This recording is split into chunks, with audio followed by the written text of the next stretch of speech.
Praise to the lord. ఈరోజు దేవుడు మనకిచ్చినటువంటి వాగ్దానం ఏంటంటే ద్వితీయోపదేశ కాండము 11వ అధ్యాయము 12వ వచనం. నీ దేవుడైన యెహోవా కన్నులు సంవత్సరాది మొదలుకొని సంవత్సరాంతము వరకు ఎల్లప్పుడూ దాని మీద ఉండును. ఆమేన్. మన భవిష్యత్తు ఏంటి, రాబోయే రోజుల్లో మన యొక్క పరిస్థితి ఏంటి, మన ఆర్థిక పరిస్థితులు ఏంటి, అసలు ఈ సంవత్సరం ఎలా గడవబోతుంది, ఈ సంవత్సరంలో ఎటువంటి ఇబ్బందులు ఎదురవుతాయి, ఈ సంవత్సరంలో ఎటువంటి ఆర్థిక పరిస్థితులు ఎదురవుతాయి, ఈ సంవత్సరంలో ఎటువంటి ప్రమాదాలు ఎదురవుతాయి, లేదంటే ఈ సంవత్సరంలో ఎటువంటి ఆశీర్వాదం వస్తుంది, ఈ సంవత్సరంలో ఎటువంటి మేలులు జరుగుతాయి, అసలు ఈ సంవత్సరం ఎలా గడవబోతుంది, ఈ సంవత్సరము నా జీవితం ఎలా ఉండబోతుంది అనే ఒక ఆందోళన, కొద్దిపాటి భయము మనలో ఉండటం సహజం. అయితే దేవుడు మనతో మాట్లాడుతున్నటువంటి మాట ఏంటంటే, సంవత్సరాది మొదలుకొని సంవత్సరాంతము వరకు మన దేవుని కన్నులు మన మీద ఉంటాయి. సంవత్సరం మొదలుకొని ఈ సంవత్సరం చివరి వరకు దేవుడి కన్నులు మన మీద ఉంటాయంట. అంటే దేవుడు మనల్ని సంవత్సరం మొత్తం చూస్తూ ఉన్నాడు అని, సంవత్సరం మొత్తం గమనిస్తూ ఉంటాడు, సంవత్సరం మొత్తం పరిశీలిస్తూ ఉంటాడు. ఆయన చూస్తూ ఉన్నాడంటే దాని అర్థం ఏంటి? మనం ఏం బాధలు పడుతున్నాం, మనం ఎట్లాంటి కష్టాలు పడుతున్నాం, ఎట్లాంటి ఇబ్బందుల్లో ఉంటున్నాం, ఎట్లాంటి బాధలు మన జీవితంలోకి వస్తూ ఉన్నాయి, ఎట్లాంటి వ్యాధులు మన జీవితంలోకి వస్తూ ఉన్నాయి, ఎట్లాంటి సమస్యలు మన జీవితంలోకి వస్తూ ఉన్నాయి, వాటి ద్వారా మనం ఎలా సతమతం అవుతూ ఉన్నామో దేవుడు చూస్తూ ఉన్నట్టే. మన జీవితంలో మనకి కలిగినటువంటి సంతోషము, ఆనందము, ఆశీర్వాదము ఇవి కూడా దేవుడు చూస్తూ ఉన్నట్టే. ఆయన చూశాడు అంటే దాని అర్థం ఏంటంటే ఖచ్చితంగా వాటిలో మార్పు కలుగుతుంది, వాటిలో ఖచ్చితంగా ఆ బాధలు, శ్రమలు, కష్టాలన్నీ పోగొట్టడానికి ఆయన ప్రయత్నం చేస్తాడు. ఆయన ఒక మాట సెలవిస్తే అవన్నీ పోతాయి. ఆయన చూస్తూ ఉంటున్నాడు అంటే దాని అర్థం ఏంటంటే ఆయన ఖచ్చితంగా పరిస్థితులన్నీ మారుస్తాడు అని. పిల్లలు ఏడుస్తూ ఉంటే తల్లిదండ్రులు అట్లానే చూస్తూ ఊరుకోరు. వాళ్ళ కంటికి కనిపించిందంటే ఖచ్చితంగా పిల్లల ఏడుపు మాన్పించడానికి ఏదో ఒకటైతే చేస్తారు.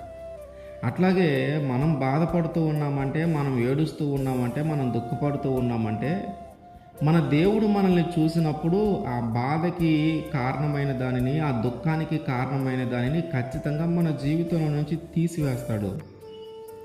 మనకి దేని ద్వారా బాధపడుతున్నామో, దేని ద్వారా ఏడుస్తూ ఉన్నామో ఆ ఏడుపుని, ఆ బాధని మన జీవితంలో నుంచి తొలగిస్తాడు దాన్ని.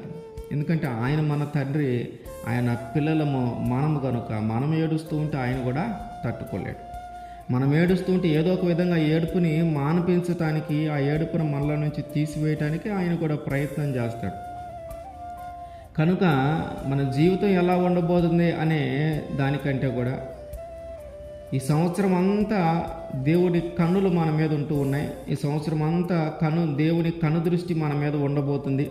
ఈ సంవత్సరం అంతా దేవుని ఆశీర్వాదము మన మీద ఉండబోతుంది అనే విషయాన్ని బట్టి మనము సంతోషించవచ్చు. అనే విషయాన్ని బట్టి మనలో కొంచెం ధైర్యం తెచ్చుకొని మన జీవితాన్ని మనము ముందుకి కొనసాగించాలి. ఇశ్రాయేలు ప్రజలు ఇక కానాను దేశానికి వెళ్ళటమే తరువాయే, ఇంకా అదే చివరి స్టెప్. ఆ తర్వాత మీరు ఎప్పుడైతే కానాను దేశానికి వెళతారో అక్కడ ఇంతకుముందు ఐగుప్తు దేశంలో కష్టపడ్డారే అంత కష్టపడే అవసరం లేదు. ఇంతకుముందు పంట పండించాలంటే చాలా కష్టమైపోయేది కదా. నీరుతో వాటిని మట్టి తొక్కి ఆ కాలువల్లాగా, చిన్న చిన్న కాలువల్లాగా నీటిని చేసి మీరు వ్యవసాయం చేశారు, చాలా కష్టపడ్డారు. ఇప్పుడైతే అంత అవసరం లేదు. ఆకాశం నుండి వర్షం పడుతుంది, ఆ వర్షం ద్వారానే దాదాపుగా పంటలు పండుతాయి. సో మీకు అక్కడ పడిన కష్టం అంతా ఇక్కడేం కష్టపడాల్సిన పని లేదు. ఇక్కడ మంచిగా పంట పండుతుంది, మంచిగా ఆహారం దొరుకుతుంది. సంవత్సరం మొదలుకొని సంవత్సరాంతం వరకు మీ దేవుడైన యెహోవా కన్నులు ఆ ప్రాంతం మీద ఉంటాయి, ఆ దేశం మీద ఉంటాయి. కనుక ఏ తెగులు, ఏ బాధ, ఏ కష్టము రాకుండా, ఏ శత్రువు మన జీవితంలో, ఏ శత్రువు మీ మీదకి యుద్ధానికి రాకుండా, ఏ శత్రు భయము లేకుండా, ఆహార కొరత లేకుండా, లేమి లేకుండా మీరు చక్కగా జీవించగలుగుతారు. ఎందుకంటే దేవుని కన్నులు సంవత్సరం మొదలుకొని సంవత్సరాంతము వరకు మీ మీద ఉండబోతూ ఉన్నాయి కనుక మీరేం భయపడొద్దు, మీరేం దిగులు చెందొద్దు. దేవుడి అన్ని విషయాల్లో మీకు తోడుగా ఉంటాడు. ఇంతకుముందు ఎట్లాగైతే పగల మేఘ స్తంభంలో ఉండి రాత్రి అగ్ని స్తంభంలో మిమ్మల్ని నడిపించుకుంటూ తీసుకొని వచ్చాడో, ఇప్పుడు ఆయన సంవత్సరం మొదలుకొని సంవత్సరం చివరి వరకు ఆయన యొక్క కనుదృష్టి ఎప్పుడు కూడా మీ మీద ఉంటూనే ఉంటుంది. కాబట్టి మీరు భయపడొద్దని మోషే గారు ఇజ్రాయేల్ ప్రజలకి తెలియజేస్తూ ఉన్నారు. ఈరోజు దేవుడు మనకి తెలియజేస్తున్న విషయం ఏంటంటే, సంవత్సరం మొదలుకొని సంవత్సరాంతము వరకు ఆయన కనుదృష్టి మన మీద ఉండబోతుంది కనుక మనం కూడా దిగులు పడాల్సిన పర్లేదు. ఈ సంవత్సరంలో మనం ఎదుర్కొనే ప్రమాదాలైనా, మనం ఎదుర్కొనే బాధలైనా, మనం ఎదుర్కొనే వ్యాధులైనా, కష్టాలైనా సరే, శత్రువైనా సరే, దేనికి మనం కూడా భయపడాల్సిన పని లేదు, దేనికి మనం దిగులు పడాల్సిన పని లేదు. మనము ధైర్యము తెచ్చుకొని ముందుకి కొనసాగి వెళ్ళటమే. ఎందుకంటే వీటన్నిటినీ మన దేవుడు చూస్తూ ఉన్నాడు.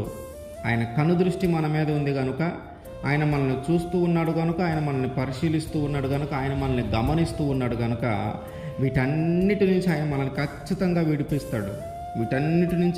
వీటన్నిటిలో మార్పు ఖచ్చితంగా కలుగుతుంది. గత జీవితము, గత సంవత్సరము ఉన్న దానికంటే రెట్టింపు ఆశీర్వాదము, గత సంవత్సరము మనం జీవించిన దానికంటే ఈ సంవత్సరం మంచి సమాధానంతో, ఆనందంతో, ఆ సంతోషంతో జీవించేలాగానే దేవుడు మన జీవితాలను మారుస్తాడు. ఆమేన్.